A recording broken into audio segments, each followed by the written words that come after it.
और सभी चीज़ों पे चर्चा करेंगे। जी जय हिंद। आपका अपने YouTube channel Hariom let's learn में आपका स्वागत है। जैसा कि मैंने आज अपने कम्युनिटी पोस्ट में डाला है कि हम आज दिल्ली चर्चे पे बात करेंगे, क्योंकि मैं गया था वहाँ पे। सभी चीज़ों का जो आंखों देखा हाल मैं आपके साथ शेयर करने वाला हूँ, तो आप सभी बने रहिए और लास्ट तक वीडियो देखिए। आपको इसमें ऐसी ऐसी चीज़ें बताई जाएंगी अभी तक जिसने अभी तक नहीं बताई है। तो देखिए शुरू करते हैं कि कैसे क्या हुआ और हम लोग वहाँ गए, क्या क्या किए, पूरा कारवां कैसा गुजरा हम लोग का, उसके बारे में बात करते हैं। देखिए सबसे पहले तो बड़ी मशक्कत से सभी प्रयागराज के या फिर आजमगढ़, गोंडा, बहराइच, आपके हर जगह के जो बीएड प्रशिक्षु गए या बीएड महिलाएं भी गई, वो उनका कोटि कोटि धन्यवाद। कम से कम ये तो है कि वो इतने लोगों में जीवित हैं और अपने अधिकार के लिए आगे आ रहे हैं। नहीं तो उनका क्या है जो अपने घर से नहीं निकल रहे हैं। बताइए, मैं ये नहीं समझ पा रहा हूँ कि 1 करोड़ का परिवार 1% भी लोग वहां नहीं आए। सोचिए क्या स्थिति है। लोग कहते हैं कि बीएड क्यों पीछे रह जा रहा है। ये स्थिति रही तो अब पीछे रहना स्वाभाविक है। तो मैं ये मानता हूं कि बहुत सारे लोग मान रहे हैं कि हम हार गए। यार ऐसा कुछ नहीं है भाई। जब तक आपका सेंट्रल गवर्नमेंट और एनसीटी का कुछ नहीं आ जाता तब तक आप कैसे हार गए, ये कैसे मान रहे हैं। जब आपको अगर कुछ परसेंट ही चांस है, या फिर आप देख रहे हैं 36 किलोमीटर किया उसमें जीत गया। तो मैं बात करता हूँ, इस मुद्दे पे आता हूँ, फिर इसकी तो बाद में बात होती रहेगी। तो मैं आज बात करता हूँ कि कैसे हम लोग गए। पहले बहुत सा मशक्कत करना पड़ा, क्योंकि बहुत सारे लोग हैं, सबको लेकर चलना था। जो बहुत अच्छे परिवार से भी थे, जो थोड़ा साधारण परिवार से भी थे, सब एक साथ गए और जनरल बोगियों भर भर के गए। ये तो एक खट्टा मीठा अनुभव सबका रहा। उसके बाद वहाँ जाने के बाद हम लोग जो सुबह धरना स्थल पे पहुंचते हैं, तो उसमें वहाँ के पुलिस प्रशासन स्टार्टिंग में तो हम लोग का सहयोग नहीं कर रही थी। मतलब ये कि वहाँ बात चल रही थी कि धारा यहाँ 144 लागू है, या फिर जो भी है आप लोग ज्ञापन दीजिए और जाइए, जैसा सब लोग बता रहे हैं। बिल्कुल सही है कि ज्ञापन देने की बात करें, 2-4 लोग आइए, ज्ञापन दीजिए और जाइए। तो ये बात की, तो उसमें हमारे प्रयागराज के बहुत अनुभवी और लिबरल व्यक्ति हैं पंकज पांडे जी। तो पंकज पांडे जी चूंकि कोऑर्डिनेट कर रहे थे, बहुत दिन से वही बात कर रहे थे, तो उनका एक बहुत अच्छा मैं योगदान मानता हूं। इसलिए क्योंकि वो पुलिस प्रशासन से बात की और एक लिबरल तरीके से और एक संवैधानिक और एक लोकतांत्रिक तरीके से अपनी बातों को अच्छे से रखा। उनको अपने परिवार का सदस्य पुलिस प्रशासन को मान के उन्होंने अपनी बातों को उनके सामने समझ रखा कि सर अगर ऐसा आपके साथ होता तो क्या होता। तो कहीं ना कहीं वो कोऑर्डिनेट करने धीरे धीरे वो लड़कों के पक्ष में आने लगे। ये अच्छी बात है। कोई भी पुलिस वाला भी है अगर, तो वो या एसआई हो या किसी रैंक का अधिकारी हो, तो वो भी कहीं ना कहीं कंपटीशन के दौर से गुजर रहा है, वो अच्छे से समझेगा तो कहीं ना कहीं कुछ वो तो असर पड़ेगा ही। धीरे धीरे करते प्रक्रिया आगे बढ़ी और हम लोग को वहाँ एनसीटी के सामने बैठने की परमिशन मिल गई।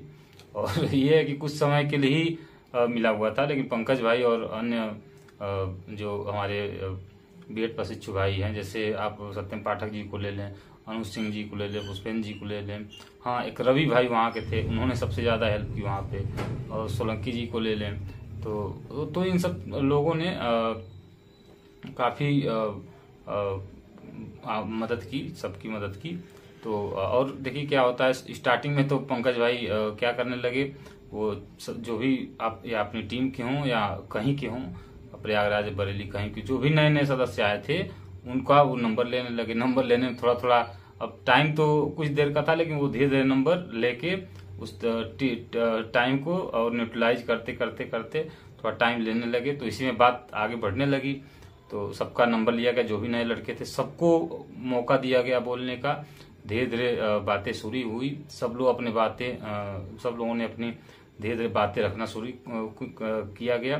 तो हम लोगों ने भी और अन्य जो चैनल थे उन्होंने भी उस बात को रिकॉर्ड करना शुरू किया। तो अन्य मतलब जो भी चीजें हैं, जो जिस मुद्दे पे जिसका जो समस्या थी, जैसे कुछ लोगों की बीपीएससी की समस्या थी, बीपीएससी पीआरटी की समस्या थी, कुछ लोगों को केबीएस, कुछ लोगों को DSSB, यूपीटर, सुपर, कुछ लोगों का कॉम्बिनेशन, ये सारी समस्या उन्होंने सभी जो भी यूट्यूबर्स हैं उनके सामने, या फिर जितने भी लोग हैं उनके सामने बातें रखी। अब धीरे धीरे प्रक्रिया बढ़ती गई। तो आगे फिर बात आती है अब एनसीटी ऑफिस में जाके ज्ञापन देने की। तो ज्ञापन चूंकि पटेल साहब भी हैं, उनका नाम मैं पूरा नहीं याद आ रहा है, शिखर पटेल करके हैं, और यहाँ के एक हैं आपका जो सबसे अच्छा इनका ये था कि ये लेकर गए थे रमेश भाई पटेल नाम है उनका। वो यहाँ से एक बोरी लाई लेकर गए थे, जो भी लोग वहाँ पे खाना पीना नहीं मिल रहा था उसको वो पूरा बांट के और सबको खिलाया। तो कम से कम उनके लिए भी आपको धन्यवाद बोलना चाहिए। तो ये कुछ टीम थी, और बाकी बहुत सारे लोगों का मैं नाम नहीं ले पा रहा हूँ क्योंकि बहुत बड़ी टीम है और बहुत बड़ी टीम काम कर रही है, इसीलिए चीज़ें इतना संभव नहीं है कि सभी लोगों का। तो सभी लोगों का बहुत बहुत धन्यवाद। तो आगे की मैं बात बताता हूँ आपको। तो कुछ टीमें जो है आपके एनसीटी दफ्तर जाती हैं ज्ञापन देने के लिए, जिसमें मौजूद रहते हैं आपके पंकज पांडे जी, सत्यम पाठक जी, और एक राहुल जी करके हैं। उसके बाद आपका ये 3-4 लोग का नाम मुझे याद आ रहा है, बाकी 2 लेडीसें थी वो गई थी, और शिखर पटेल जी, ये लोग आपके एनसीटी ऑफिस जाते हैं। देखिए बात यह है कि कुछ लोग उसमें एक आध जो अधिकारी आला अधिकारी थे वो तो सपोर्ट नहीं थे, लेकिन और जो मैम थी वहाँ की, वो जो हमारी कोई भी उसका अधिकारी है तो IAS अधिकारी थी, तो वो कहीं ना कहीं वो सपोर्ट कर रही थी, और चीज़ों को उनके केबिन से उनको पूरा धरना दिख रहा था, तो कहीं ना कहीं बिल्कुल सपोर्ट में आएंगी।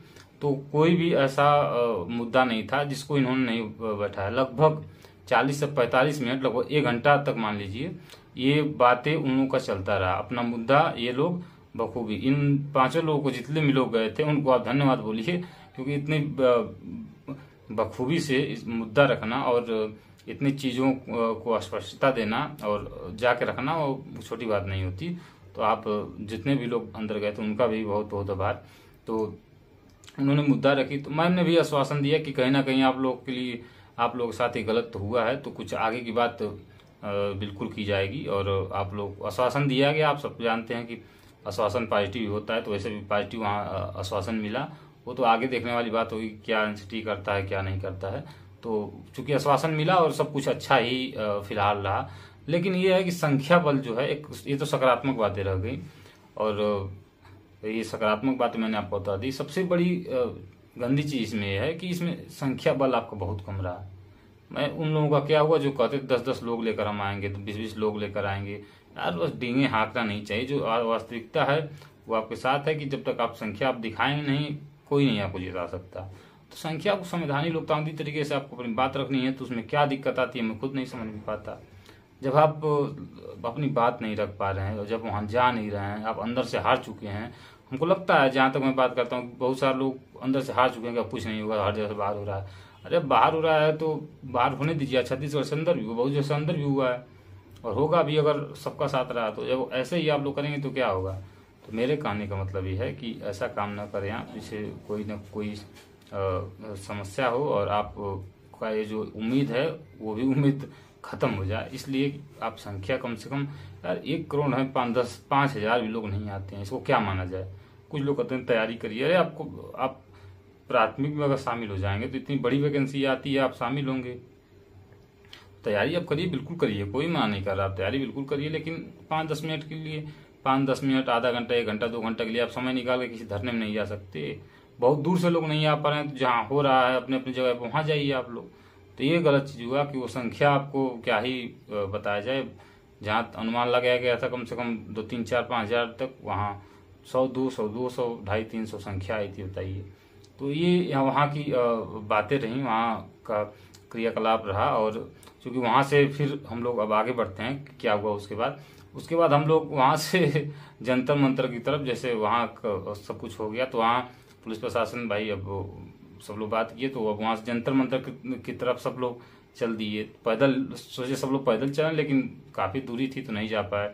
तो उसके बाद हम लोग मेट्रो पकड़े और जंतर मंतर गए। वहाँ पे कुछ चीज़ें, जैसे मैंने सभी वीडियो मैंने बनाया हुआ है, आप जाकर प्लेलिस्ट में देख सकते हैं। तो वहाँ से हम लोग जंतर मंतर गए। वहाँ गए तो वहाँ भाई, अब पहले आपको परमिशन लेने की आवश्यकता होती है, तो कुछ देर के लिए परमिशन मिला, तो कुछ देर बैठे, अपनी बातों को रखा गया। उसी में कुछ लोग MHRD, कुछ लोग अन्य जगहों पे जाके मिले। तो ऐसा हुआ। फिर हम लोग किसी तरह गुरुद्वारे में गए, सबके लिए, सभी बीएड परिवार के लिए मन्नत मांगी।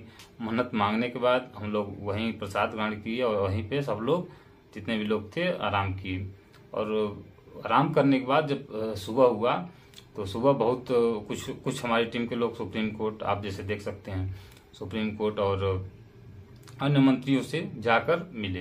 तो ये कारवां रहा। कारवां में सबका अपना अपना अहम योगदान था, चाहे वो कोर टीम हो या फिर जो वहाँ के सदस्य हों, सबने अपनी बात रखी, सबकी बातों को सुना गया और एक निर्णय पहुंचा गया कि कुछ नहीं कुछ हम लोग करना है, अगर नहीं करेंगे तो फिर कुछ नहीं होने वाला। तो इसलिए अभी भी है, टाइम है, सभी बीएडधारी जग जाएं, क्योंकि आप लोग जब जगेंगे नहीं तो फिर क्या ही करेंगे, आप लोगों का क्या होगा भगवान जाने। तो यही सब चीजें थी जो आपको बतानी थी। तो आप सभी लोग जगें और सभी लोग असंवैधानिक तरीके से चीजों को, अपनी बातों को जहां भी जा रहे हैं वहां रखें, क्योंकि ये आपका अधिकार है, तो आपको लेने के लिए आगे आना ही पड़ेगा। इसका कोई आपका मतलब परिप्रेक्ष्य नहीं है और इसका कोई दूसरा रास्ता नहीं है।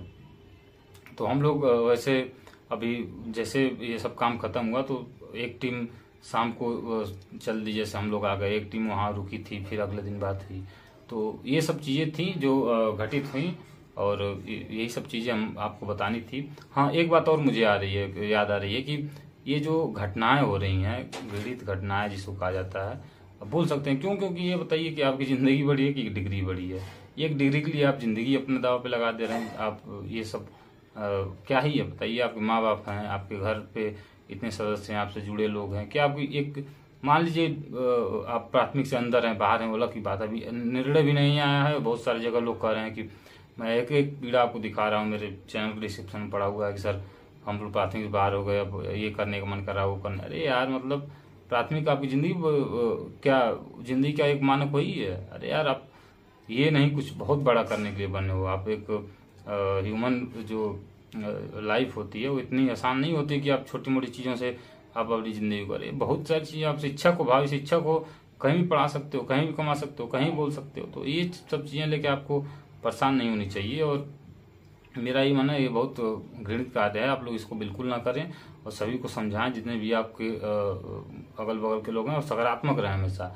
एक युवा है तो एक जोश बनी रहे आप में और हमेशा सकारात्मक। और अब बहुत सारे लोग चिल्ला के बताते हैं ऐसा वैसा। मैं लिबरल हूँ, लिबरल बातें करता हूँ, आराम से बातें करता हूँ और चीजों को तथ्यात्मक रखने का प्रयास करता हूँ, न कि चिल्ला के पूरा कारवां यहाँ लाना है। तो ये सब बहुत अच्छी बात नहीं है, चीजों को अच्छे समझाने की जरूरत है। बहुत सारे लोग कह रहे हैं कि ये आप सुप्रीम कोर्ट का के साथ अन्याय कर रहे हैं और अवमानना, कहीं ना कहीं आप उसकी बात को नहीं मान रहे। ये देखिए, सुप्रीम कोर्ट से हमारा कोई मतलब, हम सुप्रीम कोर्ट का सम्मान करते हुए सरकार से अपनी मांग कर रहे हैं कि सरकार कम से कम हमारी बातों को सुने, समझे कि इतने 1 करोड़ बीएडधारी और उनके साथ जुड़े हुए लगभग 10 करोड़ लोग हो जाते हैं तो उनका क्या होगा।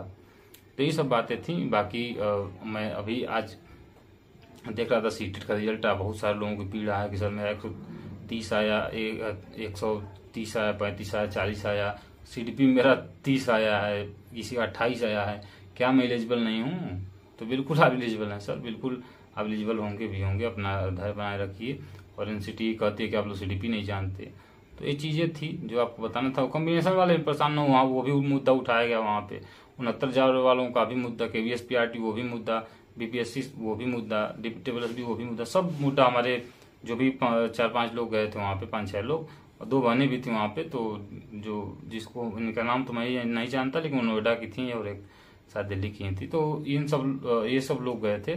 तो इनका बहुत बहुत धन्यवाद। जितने भी लोग पहुंचे और जगे हुए हैं, अपने अधिकार के प्रति जागरूक हैं, उनका बहुत बहुत धन्यवाद। आप भी जग जाइए, क्योंकि अभी नहीं तो कभी नहीं। अगर आप ये नारा दिया गया है तो इसका मतलब यही है कि जब भी काम पड़े आप आगे आइए, चीजों को रखिए। होना ना होना वो बात की बात है, लेकिन जितनी संख्या है उसका कुछ % तो आइए। आप लोग कहीं भी जाइए, संवैधानिक तरीके से अपनी बात रखिए, अपनी बात को सरकार के पास पहुंचाइए, तब तो कुछ होगा। अब मेरा मानना यही है कि अगर जब तक बड़े नेता जो बीजेपी लीडर्स हैं उनसे मिला जाए और उनसे अगर अपॉइंटमेंट मिल जाए जितना बड़े से बड़े, तो वो बहुत वही हेल्पफुल सबसे ज्यादा रहने वाला है।